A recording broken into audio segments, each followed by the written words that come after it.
La primera vez que vi a mi mujer besarse con otro hombre fue en un restaurante a 20 minutos de casa. No fue un descuido. Fue algo planeado. Ella no sabía que yo estaba allí, claro. Yo no debía estar allí. Pero esa noche, el jefe canceló la cena de empresa a última hora, y como ya tenía el traje puesto y nada que hacer, decidí cenar solo. Menuda decisión. Me senté en una mesa del fondo, al lado de una columna, y pedí un vino. No llevaba ni 10 minutos mirando la carta cuando la vi entrar. Laura. Mi esposa. Llevaba ese abrigo verde que siempre decía que le hacía parecer seria. No venía sola. Él era más joven, más alto, más imbécil. Se sentaron a 2 mesas de la mía, sin verme. Ella sonreía como hacía tiempo no me sonreía a mí. Le tocaba la mano, se reía en voz baja, y se soltó el pelo como hace cuando está nerviosa pero excitada. Cuando le agarró la nuca y lo besó, me quedé inmóvil. No de rabia. De incredulidad. Como si mi cerebro no entendiera lo que mis ojos veían. Aquel beso fue lento, íntimo, como si no tuvieran prisa por volver a sus vidas reales. Nadie se besa así si no hay historia detrás. Ahí no supe si levantarme y destrozar la escena o quedarme como una estatua viendo cómo se hacía pedazos todo lo que había construido durante 10 años. Elegí quedarme. Les observé durante 47 minutos y 32 segundos. Pagué mi copa. Y me fui. Esa noche no dormí. No lloré. No grité. Solo me senté en el salón con las luces apagadas y pensé, vale. Ha pasado, ¿y ahora qué? Volví a casa pasadas las 11 sin hacer ruido, dejé las llaves en la mesa del recibidor como siempre y me senté en el sofá del salón, sin encender la tele ni las luces. No quería pensar, pero tampoco podía parar. Me dolía la cabeza, no por el vino, sino por esa tensión que te aprieta las sienes cuando estás aguantando una rabia que no tiene por dónde salir. La escuché llegar 1 hora más tarde. Entró en casa como si nada, con paso tranquilo, dejó el bolso en su sitio y vino directa al salón. «¿Estás despierto?», dijo mientras se quitaba los zapatos. Asentí sin mirarla. «Pensé que tenías la cena del trabajo», añadió con esa voz suave que usaba cuando quería evitar una conversación incómoda.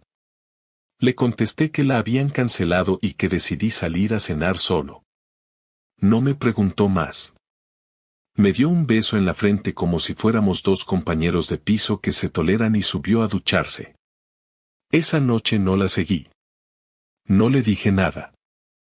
Me limité a observar cómo mentía con esa naturalidad que se gana con la práctica. Los días siguientes fueron raros. Yo no quería que sospechara que sabía algo, así que mantuve una rutina normal. Pero no hablábamos de verdad. Todo era superficial. Le preguntaba si quería café, si había plan para el finde, si Hugo tenía fútbol. Y ella respondía con lo justo. A veces incluso se reía, como si nada estuviera mal.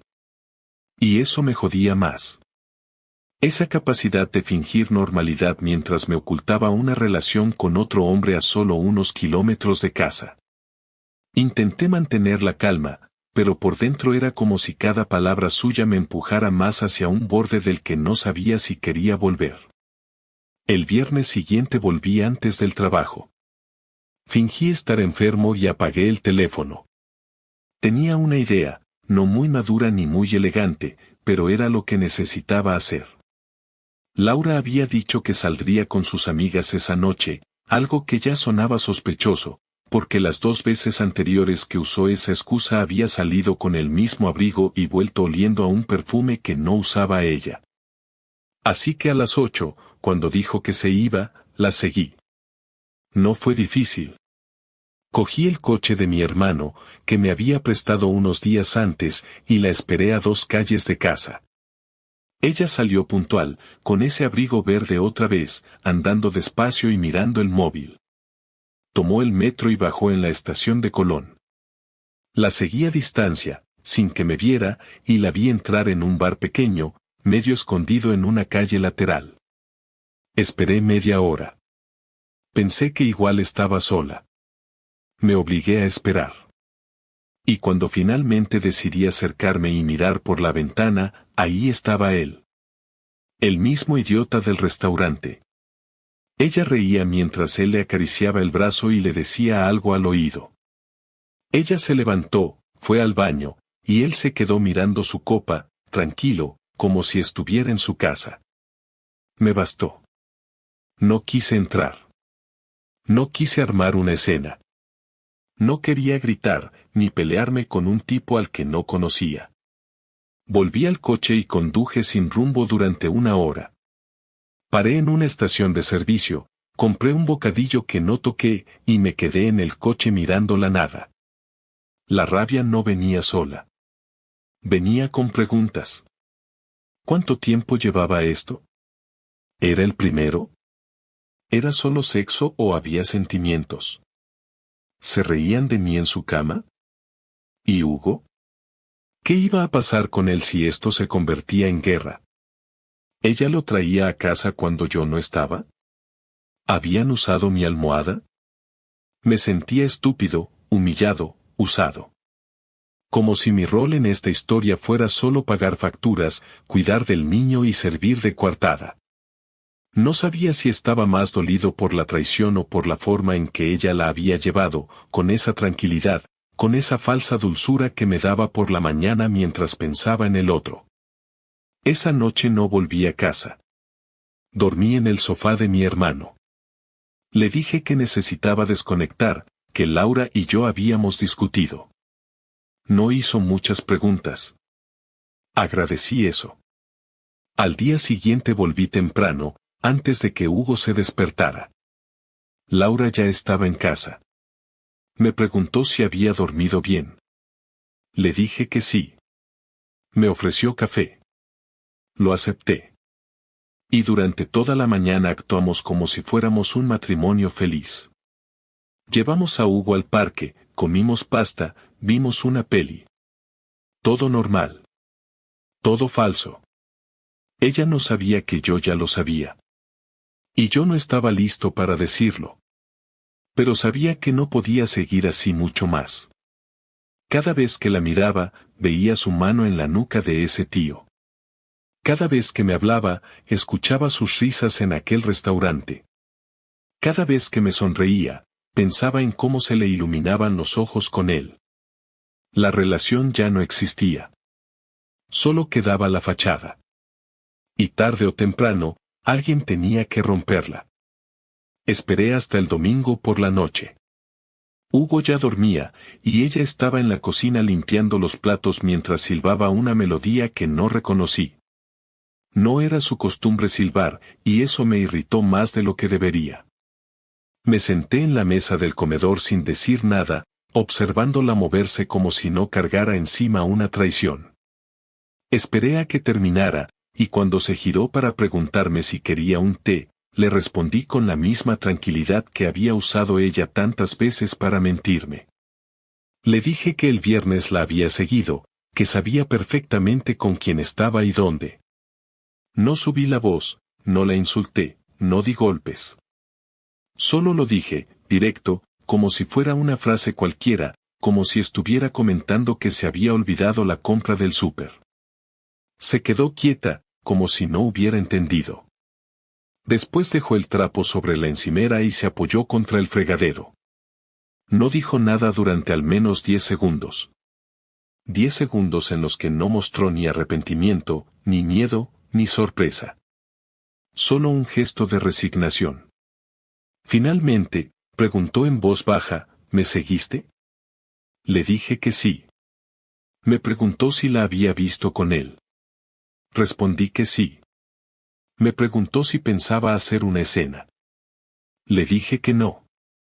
Ahí se rompió el silencio cómodo que ella había mantenido hasta entonces.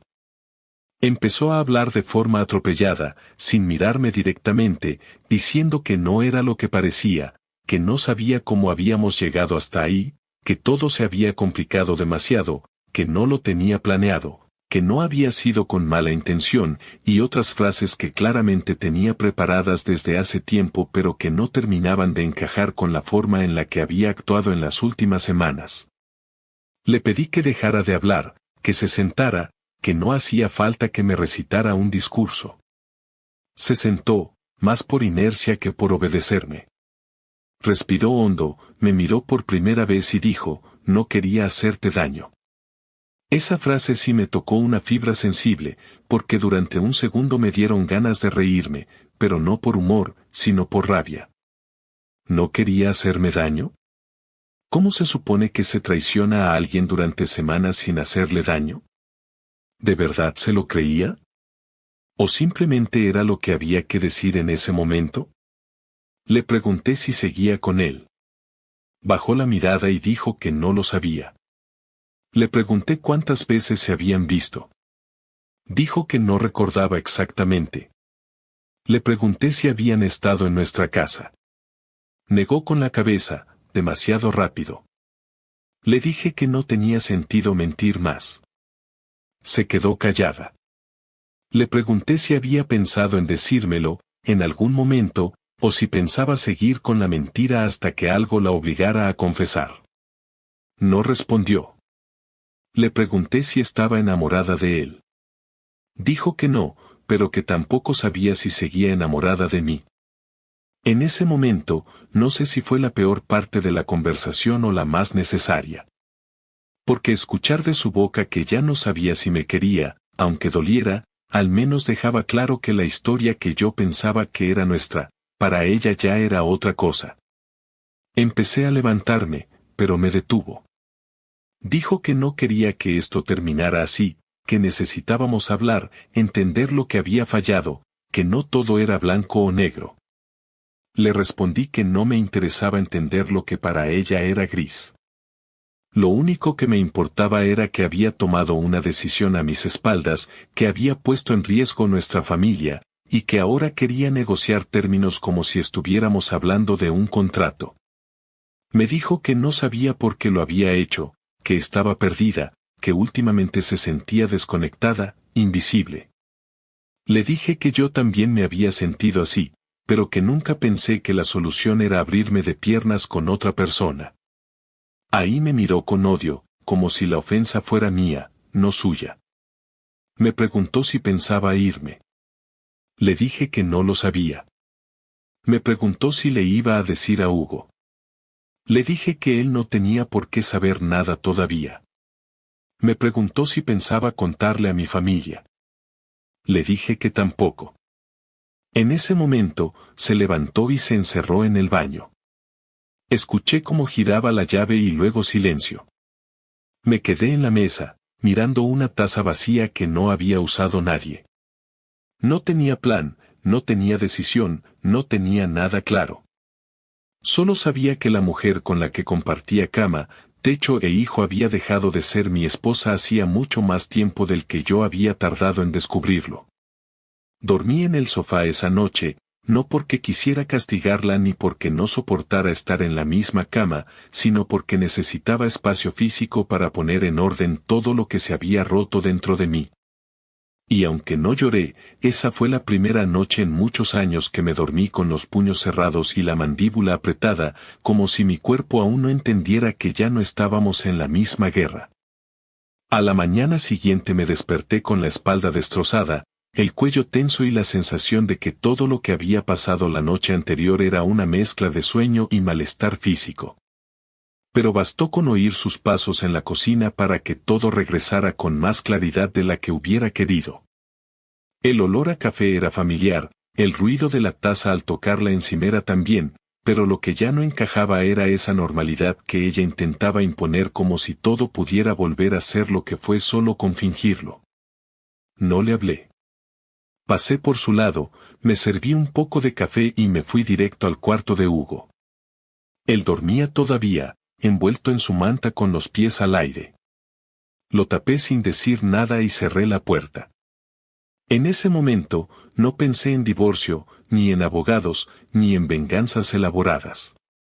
Solo quería que sintiera lo que yo había sentido al verla con ese tipo, lo que se siente cuando todo en lo que confía se convierte en una broma pesada. Así que empecé con algo simple. Dejé de estar disponible. Si antes le decía dónde estaba, ahora me iba sin avisar. Si antes me ofrecía a hacer la cena, ahora me limitaba a comer fuera. Si antes le respondía los mensajes en el momento, ahora los leía y los ignoraba. No eran castigos infantiles, era la manera más básica de devolverle su propia indiferencia. Me esforcé en parecer ocupado, como si estuviera reconstruyendo mi vida por fuera mientras ella seguía encerrada en la suya, sin saber si yo me alejaba o si ya estaba con otra. Ella no tardó en notarlo. Al tercer día, empezó a hacer preguntas con tono casual: ¿dónde estabas anoche? ¿Quién te llamó durante la cena? ¿Vas a llegar tarde otra vez? Le respondía con frases neutras, a veces solo con gestos, y cada vez que lo hacía podía ver cómo empezaba a perder ese control que había mantenido durante semanas. No era la reacción que esperaba. Pensó que me rompería, que la rogaría, que le pediría explicaciones eternamente.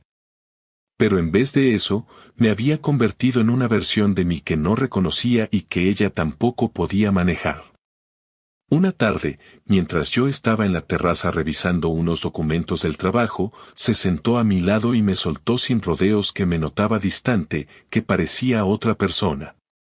Le respondí que no parecía, que lo era, que lo que había pasado no podía arreglarse con conversaciones vacías o con cenas forzadas. Le dije que había dejado de confiar, que ya no me salía mirarla como antes, que si seguíamos viviendo juntos era por Hugo, pero que eso no significaba que seguiríamos fingiendo.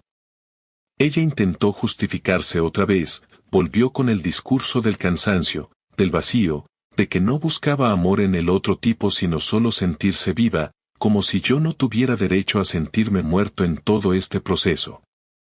Fue en ese momento cuando decidí que no me iba a limitar a alejarme emocionalmente. Necesitaba que viera lo fácil que era desmontar una relación desde dentro, como bastaba con pequeños gestos, con la distancia precisa, para que todo se desmoronara sin necesidad de gritos ni traiciones explícitas. Así que hice algo que ella no vio venir. Empecé a ser amable, atento, cariñoso en público. En casa todo era hielo, pero frente a otros, me convertí en el marido perfecto. En la reunión del colegio fui simpático, incluso le agarré la mano un par de veces. En una comida familiar, conté anécdotas de pareja como si estuviéramos en nuestra mejor etapa. Ella no sabía cómo reaccionar. Me miraba con confusión, y eso era justo lo que quería. Confusión. Incomodidad. Inseguridad. 2 semanas después, organicé una cena con amigos comunes en casa. Hacía años que no lo hacíamos. Preparé todo, compré vino, hice una lasaña que siempre les gustaba, y fingí que todo iba de maravilla. Ella, obligada a seguirme el juego, se maquilló, se puso un vestido negro, y sonrió como podía. Durante la cena, le preguntaron por su trabajo, por nosotros, por las vacaciones. Y ahí, en medio de la charla, solté una bomba disfrazada de comentario ligero: este verano seguramente hagamos algo por separado, a Laura le vendrá bien un descanso de mí, ¿verdad, cariño? Todos rieron, menos ella. Su expresión fue un segundo de parálisis seguido por una sonrisa forzada.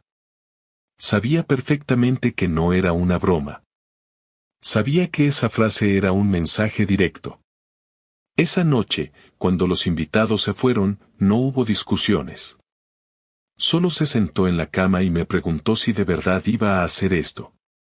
Le respondí que no estaba haciendo nada que ella no hubiera empezado. Que solo estaba completando la obra. Me dijo que estaba siendo cruel. Le contesté que no, que estaba siendo honesto. Que todo esto era lo más honesto que había sido en años. Me pidió que parara, que habláramos en serio. Le dije que ya no me interesaban las conversaciones serias con alguien que no se había tomado en serio nuestra relación. Lo que más le dolía, y lo supe por cómo me miraba, no era que me estuviera alejando. Era que no sabía si yo también estaba con otra. Y esa duda la estaba matando. Así que la dejé con la duda.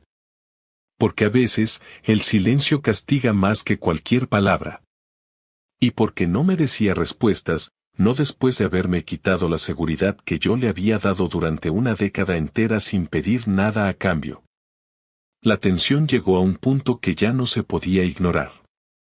Vivíamos en la misma casa, dormíamos en la misma habitación, comíamos en la misma mesa, pero no compartíamos nada que no fuera el espacio. Ella intentó mantener cierta normalidad durante algunos días, pero era evidente que no aguantaba más. Yo me mostraba tranquilo, centrado en mi trabajo, en Hugo, en las rutinas diarias, pero por dentro ya había tomado una decisión. Una tarde de sábado, cuando regresamos del parque con el niño y él se encerró en su cuarto a ver dibujos, la vi sentada en el sofá, con los codos apoyados en las rodillas, mirando al suelo. Estaba lista para hablar. Lo supe por su postura, por su mirada, por esa manera de respirar que tiene cuando está a punto de decir algo que no quiere pero sabe que debe. Me senté frente a ella. No hizo falta que dijera nada. Me miró con los ojos llenos de cansancio, no de tristeza, y preguntó directamente si esto tenía arreglo. Le dije que no lo sabía, pero que lo dudaba mucho. Le pregunté si ella creía que tenía sentido seguir. Ella dijo que no quería que Hugo creciera en una casa rota. Le respondí que ya estaba rota, que eso era innegable, y que no podíamos ocultárselo para siempre. Dijo que le parecía injusto que por un error, por una debilidad, se tirara todo a la basura. Le pregunté si hubiera pensado eso si la situación fuera al revés, si yo hubiera sido el que se acostaba con otra persona mientras ella cuidaba de nuestro hijo. Se quedó en silencio. Le dije que no esperaba una respuesta, que la pregunta era para que se la hiciera a sí misma. Ella empezó a justificarse otra vez. Que se sentía sola, que la rutina la había matado, que necesitaba sentirse deseada, que no quería que esto pasara pero pasó. Le dije que entendía todo eso, pero que entenderlo no implicaba perdonarlo. Que no me interesaba convertirme en el tipo que se queda por comodidad, ni en el que aguanta por miedo a perder la casa, ni en el que se resigna porque tiene un hijo. Le pregunté si aún sentía algo por mí. Tardó en responder. Finalmente dijo que no lo sabía, que tenía cariño, que me respetaba, que había sido su compañero de vida. Le dije que eso no era amor, que era un resumen amable para no decir que ya no me quería. Ella sintió, bajó la mirada y no dijo más. Me levanté y fui por los papeles que había preparado días antes. Le entregué una carpeta con la documentación básica para iniciar la separación. No eran los papeles definitivos, pero sí lo suficiente como para mostrarle que ya no había vuelta atrás. Los recibió sin decir palabra. Le pregunté si tenía dónde quedarse o si prefería que fuera yo quien se fuera un tiempo. Me dijo que prefería irse, que necesitaba espacio para pensar. Le dije que no había problema, que hablaríamos con Hugo juntos, sin peleas, sin versiones manipuladas. Quedamos en que al día siguiente se iría a casa de su hermana y que hablaríamos con el niño esa misma noche, de forma tranquila, con palabras sencillas, sin cargarle con cosas que no tenía por qué saber todavía. Esa noche fue difícil. Hugo se sentó entre los dos, con su pijama de dinosaurios, sin saber lo que venía. Le dijimos que íbamos a vivir separados durante un tiempo, que no era culpa suya, que lo queríamos mucho, y que todo lo que hiciéramos sería pensando en su bienestar.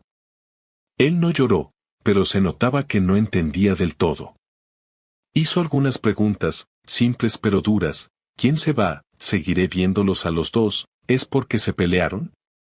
Respondimos con calma, con la mejor disposición posible, y le aseguramos que nada cambiaría en su rutina. Que papá seguiría llevándolo al cole, que mamá lo vería todos los fines de semana. Hugo se abrazó a mí y luego a ella. No dijo nada más. Se fue a dormir sin protestar, como si el cuerpo le pidiera descanso para procesar lo que había escuchado. Después de acostarlo, ella volvió al salón, se sirvió un poco de agua, y se quedó de pie mirando la ventana. Le pregunté si quería decir algo más. Dijo que no, que ya todo estaba claro. Me acerqué, la miré por última vez con algo de esa persona que fui durante años, y le dije que a pesar de todo, no le deseaba mal. Que no quería guerra, ni venganzas, ni culpas eternas. Que solo quería paz. Me dio las gracias, pero no se acercó, no me tocó, no intentó abrazarme. Esa distancia era más clara que cualquier palabra. El respeto que nos quedaba era lo único que nos protegía de terminar peor. Al día siguiente se fue temprano. Llevó una maleta pequeña y un par de bolsas. Hugo todavía dormía. No hubo escenas, ni lágrimas. Me dejó una nota en la mesa con su nuevo número de móvil y el nombre del abogado que pensaba contratar. Me limité a recoger todo sin mirar demasiado. Ese domingo, el silencio en casa fue más fuerte que nunca, pero ya no dolía igual. Era un silencio lógico, necesario, inevitable. Pasaron 2 semanas desde que Laura se fue de casa. Al principio, los días eran iguales, planos, sin emociones, como si el tiempo se arrastrara sin intención de avanzar. Me levantaba temprano, preparaba el desayuno de Hugo, lo llevaba al colegio, volvía al trabajo y luego repetía el mismo ciclo. No hablábamos mucho del tema. Él no preguntaba y yo no insistía. Aceptaba las cosas como vienen los niños, sin adornos ni dramatismo, solo con una adaptación natural que a mí me costaba el triple. Por dentro todavía estaba procesando todo, pero afuera debía ser el adulto, el que tiene que seguir funcionando aunque el suelo se haya abierto debajo de sus pies. Laura y yo hablamos lo justo. Coordinábamos los horarios de visita de Hugo, la repartición de las cosas, el uso del coche. Nada de conversaciones emocionales, ni intentos de acercamiento. Ella se mostraba tranquila, aunque más callada de lo habitual. Me mandaba mensajes formales, precisos, sin adornos. Ni una sola vez preguntó cómo estaba yo. Supongo que ya lo sabía. O simplemente no le importaba. A esa altura ya no lo esperaba. Cuando uno cierra una puerta así, lo mínimo es tener claro que no se puede seguir mirando hacia atrás. La primera vez que vino a buscar a Hugo fue un viernes. Tocó el timbre, no quiso entrar, y se quedó en la puerta esperando. Yo salí con el niño, le pasé su mochila, le dije que se portara bien y que nos veíamos el domingo. Me dio un beso rápido en la mejilla y me miró con una mezcla de tristeza y resignación que no supe interpretar del todo. No quise preguntarle nada. La dejé marcharse sin más. Volvió a traerlo 2 días después, a la misma hora, con la misma actitud distante. Hugo entró corriendo, me abrazó y me dijo que habían ido al cine. Le sonreí, pero por dentro sentí esa punzada incómoda de saber que ella ya tenía una vida en la que yo no estaba incluido. Al tercer fin de semana, me llegó un correo de su abogada. Los papeles del divorcio. No fue una sorpresa. Ya lo habíamos hablado, y era lo lógico, lo siguiente. Aún así, ver mi nombre en un documento legal que decía disolución de vínculo matrimonial me dio una sensación difícil de describir. Era como confirmar algo que ya sabía, pero de manera oficial. Algo así como recibir el certificado de defunción de un proyecto que había tardado años en construir. Firmé todo en silencio, lo metí en un sobre y lo llevé personalmente a la dirección que indicaba el documento. No quería que quedara ninguna duda de que no había marcha atrás. Ya no era por ella. Era por mí. Por cerrar ese capítulo con dignidad. Unos días después, mi madre me invitó a comer. Me preguntó cómo estaba, si necesitaba algo, si tenía ganas de hablar. Le dije que estaba bien, que no necesitaba nada, y que no quería hablar del tema. Me miró con esa cara de madre que todo lo entiende y me sirvió más comida. Comimos en silencio, con Hugo jugando en el salón. Al final del almuerzo, me dijo algo que me marcó: no todo lo que se rompe debe arreglarse.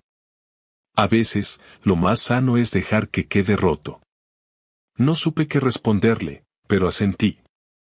Era lo más cercano a un consejo útil que había recibido en todo ese tiempo. Empecé a recuperar un poco de normalidad en mi vida. Volví al gimnasio, empecé a salir con compañeros del trabajo, no para buscar distracciones, sino para respirar otro aire. Algunas personas me preguntaban por Laura. Les decía que estábamos separados, sin dar explicaciones. No sentía vergüenza, ni pena, solo un cansancio emocional que prefería no compartir con cualquiera. Mis noches eran tranquilas, sin interrupciones, sin discusiones, sin ese vacío incómodo de dormir junto a alguien con quien ya no compartías nada. Un sábado, Hugo me preguntó si mamá y yo íbamos a volver a estar juntos. Me quedé mirándolo sin saber qué decirle. No quería mentirle, pero tampoco quería cargarlo con una verdad dura. Le dije que a veces los adultos también se equivocan, que hay cosas que cambian y que lo importante es que él siempre tendrá a sus padres, aunque no vivan en la misma casa. Me abrazó y no dijo nada más. Esa fue la última vez que tocamos el tema. Hoy, un mes después de que todo explotó, siento que soy otra persona. No mejor ni peor, simplemente diferente. Aprendí que el amor no es garantía de nada, que la lealtad no siempre es recíproca, y que a veces la gente que más te promete ser tu refugio es la primera que te deja expuesto. Pero también aprendí que uno puede reconstruirse, aunque al principio no sepa por dónde empezar. No tengo rencor, no tengo rabia. Solo tengo claridad. Sé quién soy, lo que valgo y lo que no volveré a permitir. Laura sigue viviendo con su hermana. No sé si sigue viendo al tipo del restaurante. Tampoco me importa. Lo que ella haga con su vida ya no es asunto mío. Mi prioridad es Hugo y mi tranquilidad. No necesito más. No quiero más. Si en el futuro llega alguien que encaje en mi vida, bien. Y si no, también. Aprendí a estar conmigo mismo sin miedo. Y así termina esta historia. No con un final feliz ni con una tragedia, sino con una verdad simple: a veces, perder a alguien es lo mejor que te puede pasar. Aunque duela. Aunque te deje roto. Porque hay momentos en la vida donde romperse es la única forma de empezar de nuevo.